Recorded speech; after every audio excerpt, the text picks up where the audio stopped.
नमस्कार students. Chapter 2 दूसरा part Surdas, जिसके पद अपन ने पूर्व के वीडियो में पढ़ लिए थे। इसके प्रश्नोत्तर देखिए। पहला प्रश्न है, सूरदास की भक्ति मानी जाती है।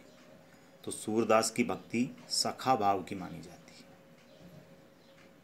दूसरा प्रश्न है, सूरदास ने आँखियों को भूखी बताया है, यानी हरि दर्शन की भूखी। दय सही है। अति लघुत्रात्मक प्रश्न। पहला प्रश्न है, उद्धव को गोपियों ने ऐसे कौन से प्रश्न किए कि उद्धव ठगा सा रह गया।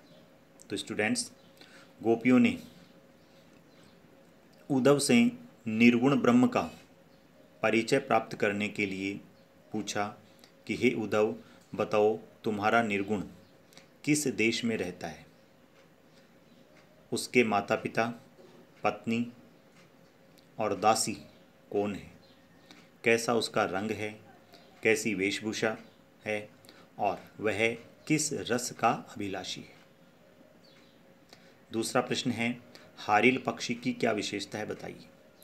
हारिल पक्षी सदैव अपने पंजों में एक लकड़ी को दबाकर रखता है और कभी भी अपने आप को उस लकड़ी से अलग नहीं करता है।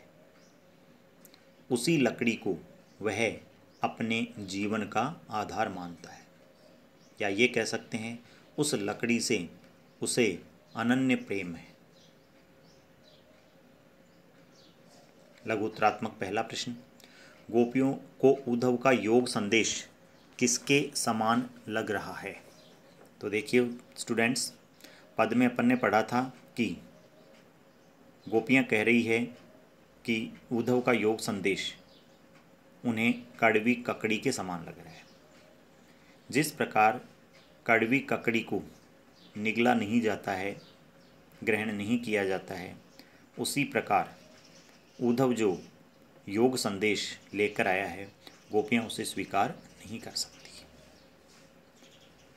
अगला दूसरा प्रश्न है, मानहु नील माठ ते काढ़े ले यमुना जाय पखारे।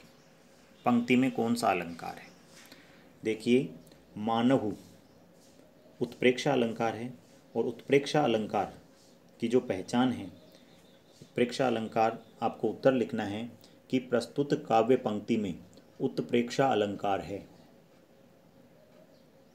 पूर्ण विराम, फिर नीचे लक्षण यानी उसकी डेफिनेशन लिखनी है कि जब किसी काव्य पंक्ति में उपमेय में उपमान की संभावना व्यक्त की जाती है और संभावना व्यक्त करने हेतु उत्प्रेक्षावाचक शब्द जनु, मनु, जानो, मानो, जनहु, मनहु आदि शब्दों का प्रयोग किया जाता है, वहाँ उत्प्रेक्षा अलंकार होता है। तो यहाँ देखिए मानहु शब्द आया है, इसलिए यहाँ पर उत्प्रेक्षा अलंकार है।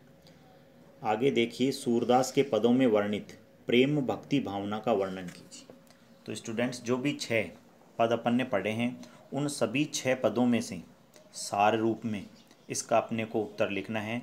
लगभग 3 पैराग्राफ हो जाएंगे, जिसमें 4 से 5 पंक्तियां एक पैराग्राफ में होगी, तो हो जाएगा। सूरदास के ग्रंथ सूरसागर में भ्रमर गीत प्रसंग का वर्णन है। इसमें उद्धव गोपियों के लिए निर्गुण ब्रह्म का संदेश लेकर आता है, जिसे गोपियां अस्वीकार करती है और उद्धव के सामने अपने अनन्य और एकनिष्ठ प्रेम को अभिव्यक्त करती है। गोपियां कहती है कि उद्धव जो है वह हारिल की लकड़ी के समान है और हम हारिल पक्षी हैं।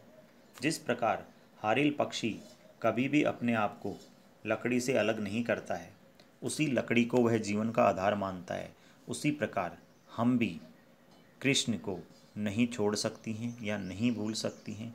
कृष्ण ही हमारे जीने का आधार है। आगे गोपियाँ कहती है कि हे उद्धव, हमें कृष्ण मिलते हैं या नहीं मिलते हैं, दोनों ही स्थितियों में हमें तो उत्तम फल की ही प्राप्ति होती है। कृष्ण मिलता है तो हमारे मन की सभी कामनाएं पूर्ण हो जाती है, और नहीं मिलता है तो संसार हमारे और कृष्ण के प्रेम का यशोगान करेगी। हे उद्धव, जिस कृष्ण को निगम ध्यान और मुनियों के ज्ञान से भी प्राप्त नहीं किया जा सकता है, उसी कृष्ण को हमने सहज ही प्राप्त कर लिया है। तो ये हमारे लिए बड़े ही सौभाग्य की बात है। अब हमें किसी मुक्ति की कोई अभिलाषा या कोई इच्छा नहीं है। आगे गोपियाँ कहती है कि हे उद्धव, यह जो मथुरा है यह हमें तो किसी काजल की कोठरी के समान लगती है। वहाँ से जो भी आता है वह काला है। कृष्ण, सुफलक सूत, तुम, मथुरा के सभी लोगों का रंग भी काला है, और ऐसा लगता है कि उनका मन भी काला है। इसीलिए कृष्ण हमारे लिए निर्गुण ब्रह्म का संदेश उसने भेजा है। हम तो उसके प्रेम के संदेश की प्रतीक्षा कर रही थी, जबकि उसने हमारे लिए निर्गुण ब्रह्म का संदेश भेजा है, तो हम कह सकते हैं कि उसका मन भी काला है। अब उसके मन में हमारे लिए जो भावनाएं थी शायद वो बदल गई है। हे उद्धव, हमारी आंखें तो सदैव कृष्ण के ही दर्शन करना चाहती है। कृष्ण के अलावा इन आँखों को और कोई भी व्यक्ति, वस्तु या रस नहीं सुहाता है। तो स्टूडेंट्स, इस तरह से आपको ये पूरा लिखना है, और सार रूप में पूरे 6 पद जो हैं उनमें से थोड़ा थोड़ा आपको लिखना है। व्याख्या। आँखियाँ हरि दर्शन की भूखी। सबसे पहले आप ऊपर लिखेंगे प्रसंग में लिखेंगे कि प्रस्तुत पद हमारी पाठ्य पुस्तक सृजन में संकलित सूरदास के पदों से लिया गया है। पूर्ण विराम।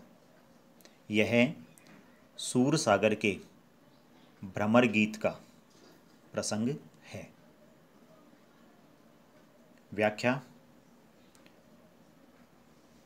निर्गुण ब्रह्म का संदेश लेकर आए उद्धव को गोपियाँ अपने एकनिष्ठ प्रेम को अभिव्यक्त करते हुए कहती है कि हे उद्धव, हमें कृष्ण के अलावा और किसी चीज़ की आशा नहीं है। हमारी जो आँखें हैं वो सदैव कृष्ण के दर्शन के लिए लालायित रहती है। हमारी आँखों को कृष्ण का रूप सौंदर्य देखने की आदत पड़ गई है। अब इन आँखों को और कुछ भी अच्छा नहीं लगता है। हे उद्धव, तुम्हारी ये जो निर्गुण ब्रह्म की रूखी सूखी बातें हैं ये हमारी आँखों को अच्छी नहीं लगती। हे उद्धव, जब हम रात दिन कृष्ण के आने का इंतज़ार करती थी, हमारी आँखें रात दिन रास्ते पर ही लगी रहती थी, तब भी ये आँखें इतनी दुखी नहीं हुई जितनी दुखी तुम्हारे इस निर्गुण ब्रह्म के संदेश से हो रही है। हे उद्धव, यदि तुम हमारे सच्चे हितैषी हो, हमारा भला चाहते हो, तो हमारे लिए एक काम कर दो। हमें कृष्ण की वह छवि फिर से दिखा दो जब हम कृष्ण के साथ ब्रज में गायें चराते थे, और कृष्ण गायें चराते हुए पत्ते का दोना बनाकर उसमें दूध निकालकर गायों का और पीता था। हम उसी छवि पर अपना हृदय दे बैठी हैं। यदि तुम हमारे लिए कर सकते हो तो हे उद्धव, एक बार फिर से हमें कृष्ण की वही सुंदर छवि के दर्शन करवा दो।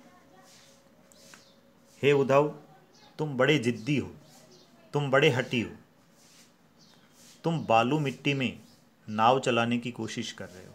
हे उद्धव, बालू मिट्टी में नाव नहीं चलती है, अर्थात जो हृदय सगुण भक्ति को स्वीकार कर चुका है, तुम उसमें निर्गुण भक्ति का प्रवेश कराना चाहते हो, जो बिल्कुल भी संभव नहीं है। हम कृष्ण को किसी भी दशा में नहीं छोड़ सकती हैं, नहीं भूल सकती। ये इसकी हो गई व्याख्या। तीसरा इसमें आपको प्रसंग विशेष विशेष में आपको लिखना है कि प्रस्तुत पद में कृष्ण के प्रति गोपियों का अनन्य और एकनिष्ठ प्रेम अभिव्यक्त हुआ है। दूसरा पॉइंट है प्रस्तुत पद में सरस ब्रज भाषा का प्रयोग हुआ है। तीसरा पॉइंट आपको लिखना है कि इस पद में गोपियों ने निर्गुण पर व्यंग्य किया है। चौथा पद है कि प्रस्तुत पद गेय है, गेय, या ये कर सकते हैं कि प्रस्तुत पद जो है वो गीत पद है, इसे गाया जा सकता है, गेय पद बोलते हैं उसको। और सिकत हटी नाव चलायो जो पंक्ति है वो लिखकर आप लिख सकते हैं कि इसमें सुंदर मुहावरे का प्रयोग हुआ। एक मुहावरा होता है रेत में नाव चलाना, यानी असफल प्रयास करना, तो सुंदर मुहावरे का प्रयोग हुआ। इस तरह से ये व्याख्या और ये चैप्टर आपको करना है। दूसरी चीज़, जो भी स्टडी मटेरियल आपको प्रोवाइड करवाया जा रहा है आप उसे देखें, क्योंकि यूट्यूब पर जो वॉच टाइम आता है कि आपने कितना देखा वो सब हमें देखते हैं, और स्टूडेंट्स काफ़ी निराशा होती है कि आप लोग पूरे वीडियो देखते नहीं हैं। एक बार फिर से मैं आप लोगों को समझा रहा हूँ कि आप लोग सभी वीडियो जो आपके आते हैं उन्हें आप देखें। धन्यवाद।